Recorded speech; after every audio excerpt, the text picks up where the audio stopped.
You are what happens to you. Alan Watts.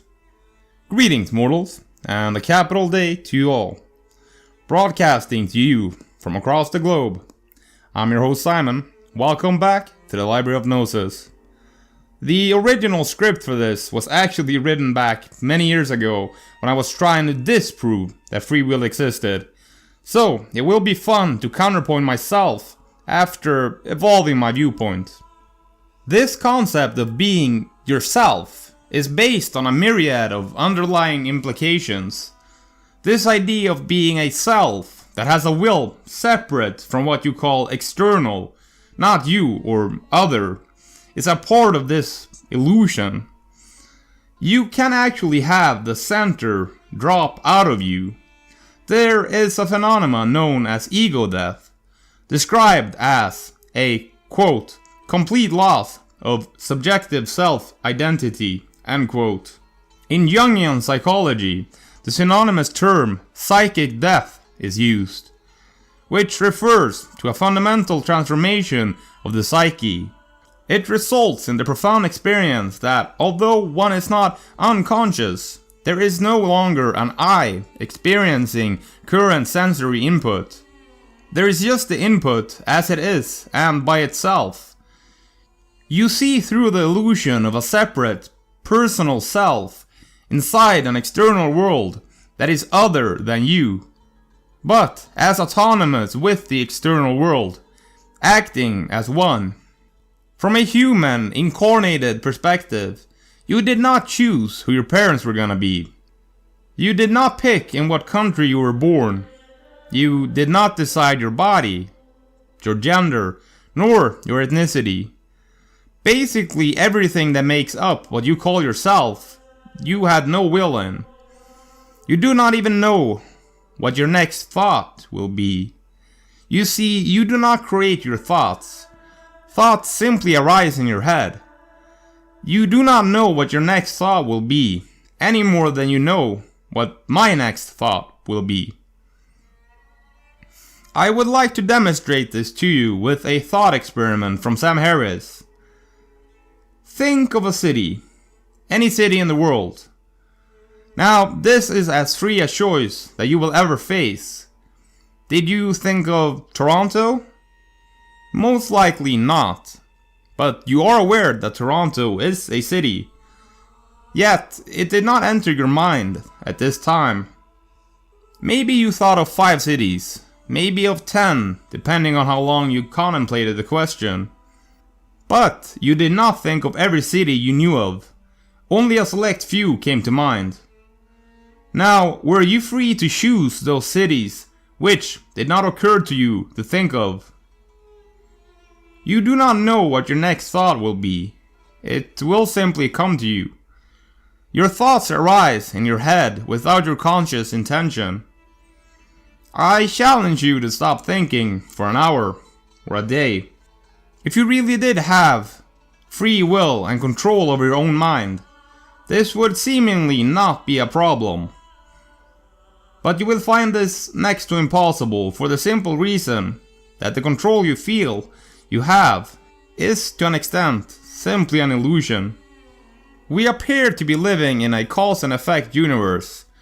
Either our wills are determined by prior causes, an infinitely long chain of prior causes, and we're not responsible for them, or they are the product of chance, and we are not responsible for them. The apparent random nature of the universe may play a part into it, but even when adding a random element, we do not come out with free will.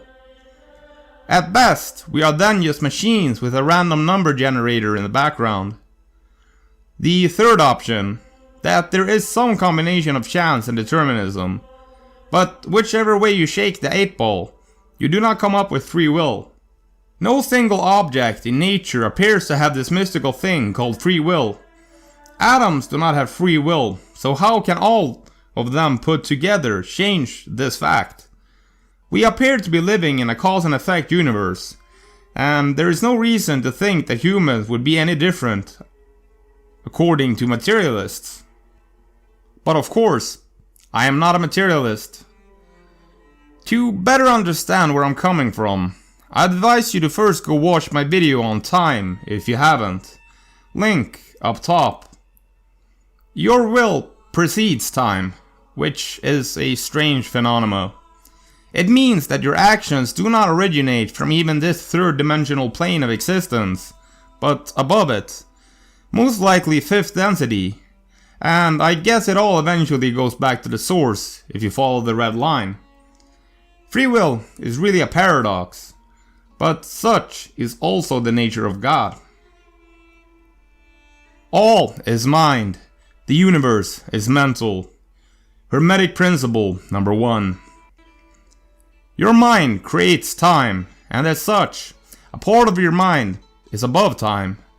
A Zen way of thinking about this is that it all happens at once, simultaneously. You do not sight see, you either see or you sight. When releasing an arrow, you cannot aim and then release. It must all happen in one motion. Such is the nature of will. Free will is doing gladly and freely that which one must do. Carl Jung. Scientists are looking for a consciousness inside our brain, but even when they just tried locating where our memories reside in the brain, scientists fail to do so, which leads us to believe that consciousness is not restricted to just the inside of your skull. Free will or destiny. Well, from my understanding, synchronicity is an organizing principle. My comprehension of destiny is that, for instance, you are going to walk through a certain path. Your free will is choosing whether to run, walk, or crawl through the path. When it comes to free will, take the example of Charles Whitman that Sam Harris brings up. An American engineering student at the University of Texas, former US Marine and mass murderer who killed 16 people, including his mother and wife. Charles wrote in his journal how he had uncontrollable urges to do harm to others. Whitman wrote that he requested an autopsy to be conducted upon his body to determine if there was a biological reason for his actions.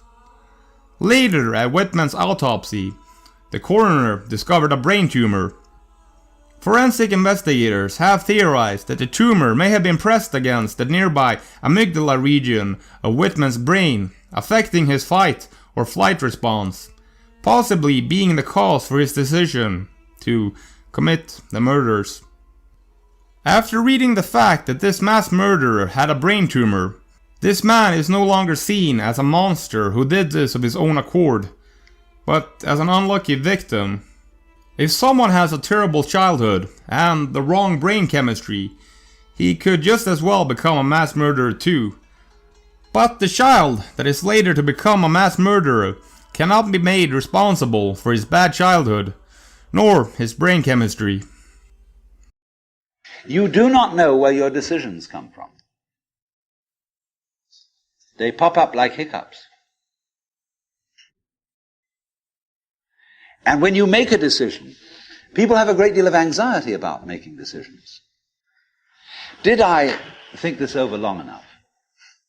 Did I take enough data into consideration? And if you think it through, you find you never could take enough data into consideration. The data for a decision in any given situation is infinite. So what you do is, you go through the motions of thinking out what you will do about this. But warriors are people who think of all the variables beyond their control and what might happen. Choice is the act of hesitation that we make before making a decision. It is a mental wobbling. And so we are always in a dither of doubt as to whether we're behaving the right way, doing the right thing, and so on and so forth, and lack a certain kind of self-confidence. And if you see you lack self-confidence, you will make mistakes through sheer fumbling. If you do have self-confidence, you may get away with doing entirely the wrong thing. You have to regard yourself as a cloud in the flesh. Because you see, clouds never make mistakes. Did you ever see a cloud that was misshapen? Did you ever see a badly designed wave? No, they always do the right thing. But if you will treat yourself for a while as a cloud or wave, and realize that you can't make a mistake, whatever you do, because even if you do something that seems to be totally disastrous, it'll all come out in the wash somehow or other. Then, through this capacity, you will develop a kind of confidence, and through confidence you will be able to trust your own intuition. But this is the middle way of knowing it has nothing to do with your decision to do this or not. Whether you decide that you can't make a mistake or whether you don't decide it, it's true anyway. That you are like cloud and water. And through that realization, without overcompensating in the other direction, you will come to the point where you begin to be on good terms with your own being and to be able to trust your own brain. Like Walt Whitman said, I envy animals because animals are practical. Animals don't lie awake at night, weeping for their sins. Because if you have done something wrong, and you've made a mistake, and somebody makes you ashamed of it, and guilty, you run around licking the sores of your wounded ego because you feel your pride has been hurt. The first thing to understand is that it is not a serious failing in a human being to make mistakes.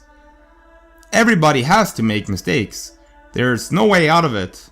You can't learn anything unless you make mistakes. Alan Watts.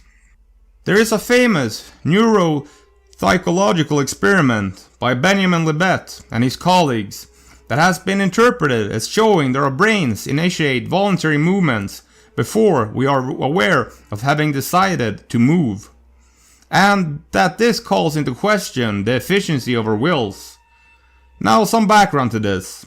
In the 1960s, it was discovered that before people make a voluntary movement, there is a slow buildup of electric potential measured from the skull over the motor cortex, being as much as a second earlier for simple movements, and even longer for complex series of movements.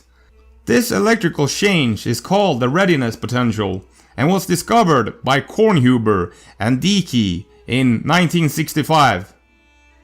Libet hooked test subjects up with electrodes to their scalps and then connected them to an EEG machine. Libet then asked them to perform a simple hand movement, in most cases a flexing of the finger or wrist. Libet was interested in the relative timing of the readiness potential compared with the movement and the conscious decision to move. To determine when subjects felt the intention to move, he asked them to watch the second hand of a clock. After making a movement, the volunteer reported the time on the clock when they first felt the conscious intention to move. Libet found that the unconscious brain activity of the readiness potential leading up to the subject's movement began approximately half a second before the subject was aware of a conscious intention to move. In some cases, this readiness potential was found to be up to as much as 5 seconds in advance. It makes you wonder how much control we really have. We for sure don't have total free will. That would be the perspective of God, because then you would be free to do anything. But we have limited free will, based on our circumstances and our destiny. Our lives are also determined by the planets, hence why we have the science of astrology. The Hermetics saw it as their job to break free from the habits and influence of the planets, and become masters over their own destinies. The masses of people are carried along, obedient to environment, the wills and desires of others stronger than themselves, heredity, suggestion, and other outward causes moving them about like pawns on the chessboard of life. But the masters, rising to the plane above, dominate their moods, characters, qualities, and powers, as well as the environment surrounding them, and become movers instead of pawns. The Kybalion. I will end by a quote from Alan Watts' book, The Way of Zen. We feel that our actions are voluntary when they follow a decision, and involuntary when they happen without decision. But if a decision itself were voluntary, every decision would have to be preceded by a decision to decide. An infinite regression, which fortunately does not occur. Oddly enough, if we had to decide, we would not be free to decide. Alan Watts. Until next time, stay safe out there, mortals, and try not to do anything stupid. If you can. I am the only one waiting for the sun. Thanks for listening. See you next time, mortal. You can also find me on Odyssey, Rumble, and Bitchute. If you want to follow me on any social media, I have Facebook and a Twitter page. The audio versions of my broadcasts are also available as a podcast. Just search for Library of Gnosis on your podcast provider of choice. I produce everything myself, from research, writing, narration, and editing. All my work is available for free, and I'd like my work to remain as free and open as possible to the masses.